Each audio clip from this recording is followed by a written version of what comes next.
Attention has been drawn to a particular directive whose intention is to create division and discord among Mount Kenya leaders and residents. The direct attacks on the former President Uhuru Kenyatta are not only unwarranted, but are unacceptable. It is notable that Ruto has not called on any other community to rise against each other, except the residents of Mount Kenya, where his regime precipitated an attack on the Kenyatta family farm, Northlands, and has led sustained and justified attacks on the former president, while calling on the leaders of Mount Kenya to rise against each other. To William Ruto, in Mount Kenya region, the leaders and the entire population must be kept at war with each other to distract them from focusing on and defending their interests. The profiling of Mount Kenya youth as Mungiki must be seen in this light.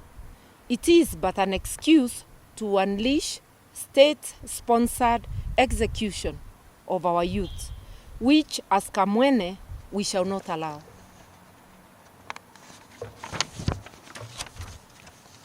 We noticed last Friday youth from Kericho County armed with bows and arrows, literally given police cover to attack another community within Sondu area, resulting in serious injuries and death.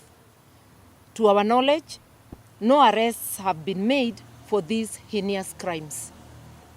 William Ruto's hatred for the people of Mount Kenya is well known and is not new.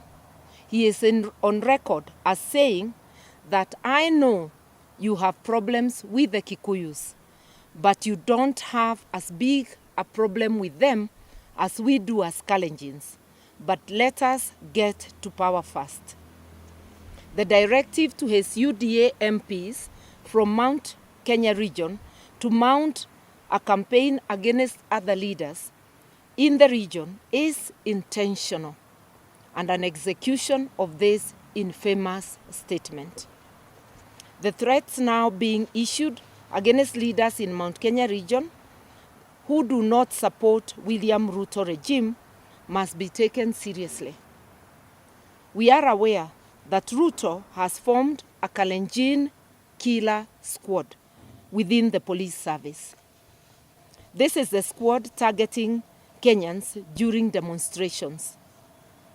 Given what took place in 1992, 1997, and 2007, we know that Ruto has the capacity and is quite capable of executing his threats against Mount Kenya leaders and nationally who do not support his regime.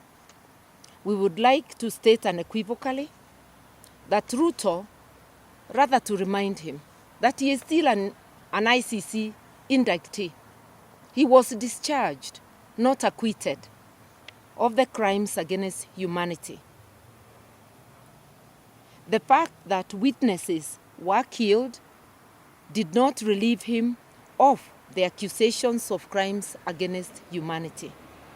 Majority of the victims of 2007 violence, we remember, are people from the Mount Kenya region. We will not, as Kamwene, allow Ruto to take us back to the 2007-2008 carnage. As Kamwene leaders, we shall not sit idle as Mount Kenya region is cannibalized.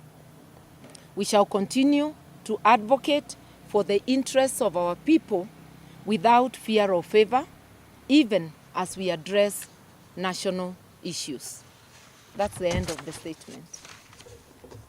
We are calling upon the residents of Mount Kenya not to be cowed, to come out in large numbers and join other Kenyans in expressing their opposition to the punitive taxes and also their display.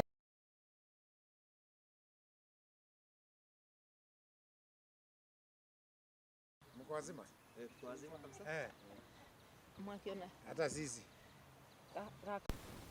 mko tayari? Hata sisi tuko tayari. Ngoja.